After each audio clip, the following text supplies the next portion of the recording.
Let's be honest about something that almost nobody in mainstream royal commentary wants to say out loud. The palace has options, real ones, legal ones, ones backed by historical precedent that goes back over 100 years, and yet nothing happens. Month after month, the Sussex machine keeps running, keeps selling, keeps attaching royal titles to candle descriptions and Netflix deals and whatever comes next. Harry should or would be happier living in Montana, doing his occasional, he doesn't say occasional, but I'm going to say occasional charity work and, a life of service. When I'm not stoned, I like to sort of pretend that I'm not pretending. I really enjoy being a prince. And the institution that could stop it just doesn't. That is the story here. Not whether Harry and Meghan are likable, not whether Meghan's lifestyle brand will succeed. The real story is about an institution sitting on a loaded gun and choosing every single day not to fire it. And the longer that choice continues, the harder the eventual reckoning becomes. Most coverage of this story focuses on the drama, the feuds, the interviews, the body language at public appearances, the sources who speak anonymously about tensions and fallouts. All of that is noise around what is actually a very specific institutional and legal question. And that question is this: what can the Crown actually do through mechanisms that exist right now to address the fact that two people who left the working royal family are using their royal designations as the primary commercial asset of a multi-million-dollar operation? Lady Colin Campbell has been one of the few voices willing to actually map out what that gun looks like, and the picture she draws is more specific and more damning than most people realize, because once you understand what the tools are and why they are not being used, the narrative shifts completely. Meghan have thrown down the gauntlet. They have declared that they are half in, half out, and who doesn't like it will just have to suck it up. They have said it privately, they have said it publicly, they have used slightly different words, but that's the meaning of what they have said. This stops being a story about Harry and Meghan and starts being a story about institutional failure, about a king who knows what needs to be done and cannot bring himself to do it. Start with the simplest thing. The royal family's official website currently lists Harry and Meghan under their Sussex designations, with links pointing directly to their commercial operations. If you visit that page and know nothing about the last 5 years of drama, you would walk away thinking the palace has no problem with what they are doing, that the institution considers them part of the family, that their business activities carry some form of quiet royal approval. None of that is true. But the website says otherwise, and in the absence of any institutional signal to the contrary, the website is the official record. Here is the thing: that website is not a legal document. It is not protected by Parliament. It is a communications tool run by the royal household, and it can be changed this afternoon if someone gives the instruction. The reason it has not been changed is not because it is complicated. It is because the palace is afraid of the reaction. Afraid that removing them will be characterized as an attack. Afraid of the press cycle it generates. Afraid fundamentally of Harry and Meghan's ability to turn any institutional move into a persecution narrative. And that fear is exactly the problem. Because once you decide that provoking Harry and Meghan is too costly, you have handed them a permanent veto over every decision you make. They really should. Of course, they've not been so far, because basically there are a host of reasons that the public doesn't want to accept. They have already demonstrated they will call anything, an act of cruelty rooted in racism. That framework was built in the Oprah interview, and it has been sitting there ever since, ready to be deployed the moment the palace blinks, so the palace never blinks. And the website stays live, and the candle descriptions keep selling.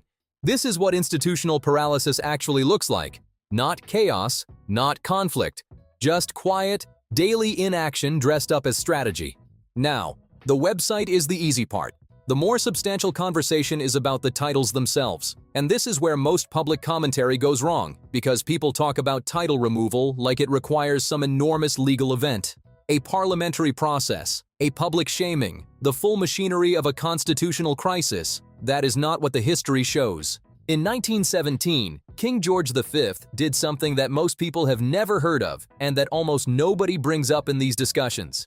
Facing pressure over the royal family's German connections during the First World War, he issued a letters patent, an order in council, that simply redrew the boundaries of who could hold princely rank and the Royal Highness designation. No parliamentary vote, no public spectacle, no bill of pains and penalties. One administrative instrument, and it was done. The princely rank of multiple family members disappeared overnight, including Prince Alastair of Connaught, a direct descendant of Queen Victoria herself. Let that land for a second. A grandchild of Queen Victoria, stripped of his princely title, administratively, quietly, legally, by a sovereign who decided the circumstances had changed and the designations needed to reflect that new reality. He could be stripped of his Royal Highness, and Harry could be stripped of his princely rank. And it could be done very simply.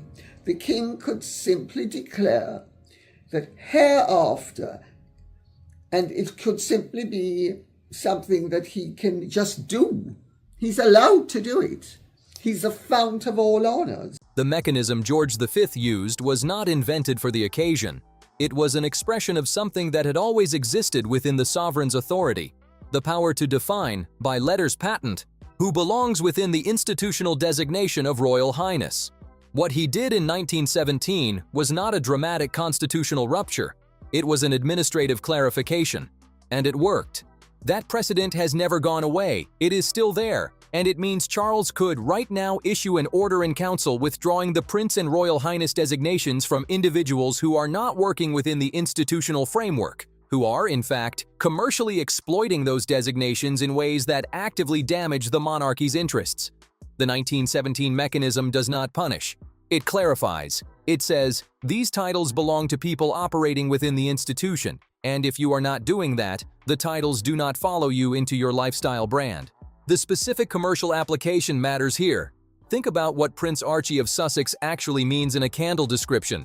It is not the Sussex part that carries the commercial weight. It is Prince.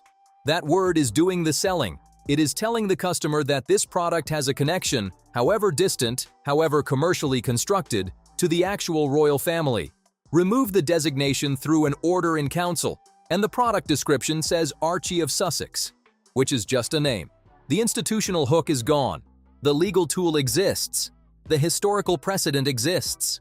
The documented justification, the Australian tour, the blueprint announcement, the product descriptions using Archie and Lilibet's princely titles as marketing copy, the Sussex.com domain linked directly from the royal family's own website, all of it exists. What does not exist is the will to use any of it. And we need to be clear about something else here too. The dukedom and the earldom are a different and harder problem. Peerage titles have their own legal framework, and removing them requires mechanisms that are considerably more complex than an order in council. Campbell acknowledges this. But the Royal Highness designation and the princely style, those can be addressed far more simply. And they are, by a significant margin, the elements carrying the most commercial weight in this specific situation. The order in council route is targeted, proportionate, and legally clean. It addresses the actual problem without requiring the full drama of a peerage stripping. If you are watching this and finding it useful, please hit the like button. It makes a real difference to how Palace Insider reaches people who actually care about this analysis. Could also most likely make an order in council that any member of the royal family who has a peerage is not allowed to use it for commercial purposes without reference to the Lord Chamberlain or whomever. Why does the will not exist? This is the part that Campbell is unusually direct about. And it comes down to one word: Charles. Queen Elizabeth II removed Andrew from public duties and took his Royal Highness style. She did it cleanly and she did it decisively. In private, she remained his mother. She cared for him and maintained her relationship with him behind closed doors. But publicly, institutionally, she was the queen, and being the queen meant acting like one even when it hurt. The two roles were separate. She kept them separate. That is what the institution required, and she delivered it without flinching. This is not a small thing. Removing your own child from public life, stripping him of a designation he has carried since birth, doing it in full public view. That is an act that requires a very specific kind of internal architecture. The capacity to experience something as deeply painful personally while executing it cleanly institutionally. Most people cannot do this. Elizabeth could. It was arguably the defining characteristic of her reign. Charles cannot do this. Not because he lacks intelligence. He understands the problem perfectly. Not because he lacks the tools. We have just established those exist and are clearly within his authority. But because for Charles, the father and the king are not two separate roles that can be managed in sequence. They are fused. The son he loves and the institutional liability that son has become are the same person, and he cannot make a decision about one without it being contaminated by his feelings about the other. There is also the illness dimension, which Campbell raises and which matters. Charles is unwell.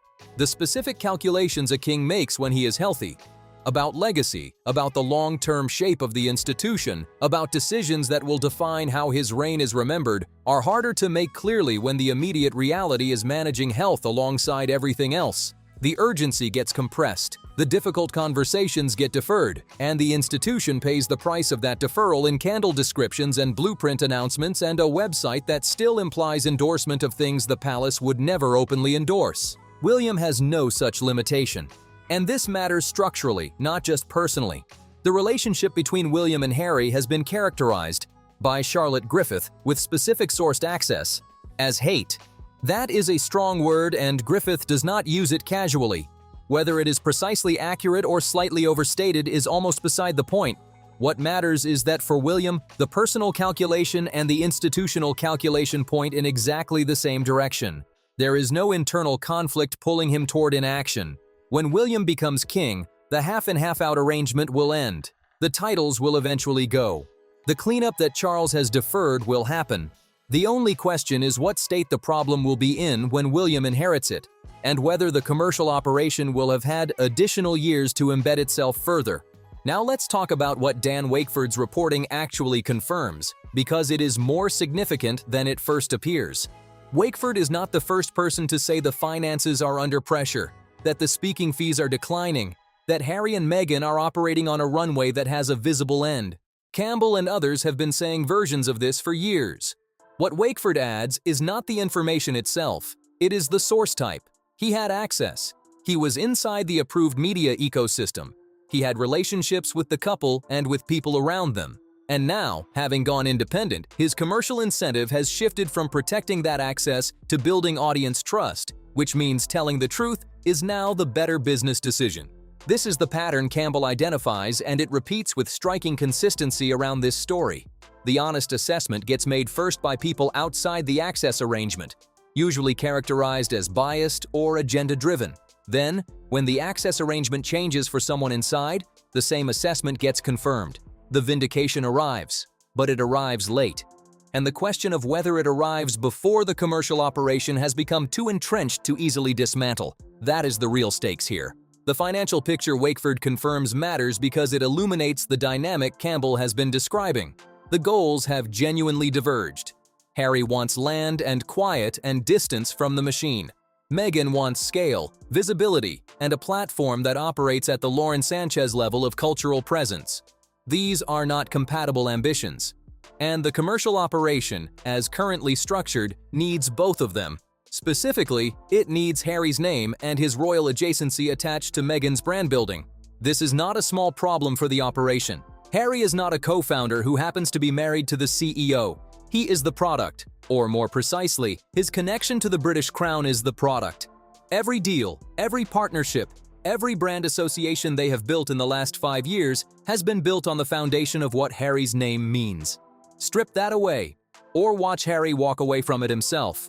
And what you have left is Meghan Markle, former actress, running a lifestyle brand in a very crowded market against competitors who do not carry her particular set of public perception problems.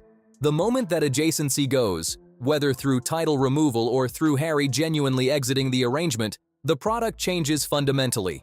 The Prince Archie candle and the Princess Lilibet reference are not selling the Sussex name. They are selling proximity to the crown. Take that away, and you have a lifestyle brand run by a woman most of the American public has complicated feelings about, with no royal hook to anchor it. This is why the reel-back mechanism that Campbell describes operates as much as a commercial tool as a personal one. Harry drifts. Harry talks about Montana, about wanting out, about the quiet life. And then something pulls him back. Not because the relationship has resolved its underlying problems, it has not, but because his departure would cost the operation its most valuable asset. The narcissistic dependent dynamic and the commercial dependency are not separate stories. They are the same story. Campbell's framing of this is worth sitting with.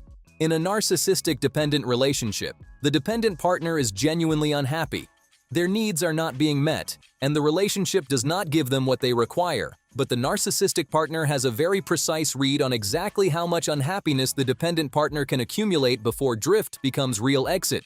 And the real back happens at that threshold. Not out of love, not out of a genuine desire for the partner's happiness, out of the cold calculation that departure is too costly. The dependent partner gets pulled back in, the surface tension eases, and the underlying incompatibility remains completely unresolved. Until the next drift, and the next reel back. What makes this dynamic commercially interesting is that it maps almost perfectly onto what the Sussex operation structurally requires. Meghan's platform needs Harry present and engaged. It needs him visible, willing, apparently committed. A Harry who is visibly unhappy or visibly absent is not a commercially useful Harry, so the reel back serves the brand as much as the relationship. Every time Harry appears to drift, every time sources close to him describe his desire for the quiet life in Montana, the mechanism activates, and Harry reappears, present and engaged, at the next public moment that matters commercially. The summer Invictus visit is worth watching with this in mind. Harry's presence in Britain provides everything the UK phase of the commercial operation requires: royal adjacency, military credibility, access to settings and photographers that carry institutional weight.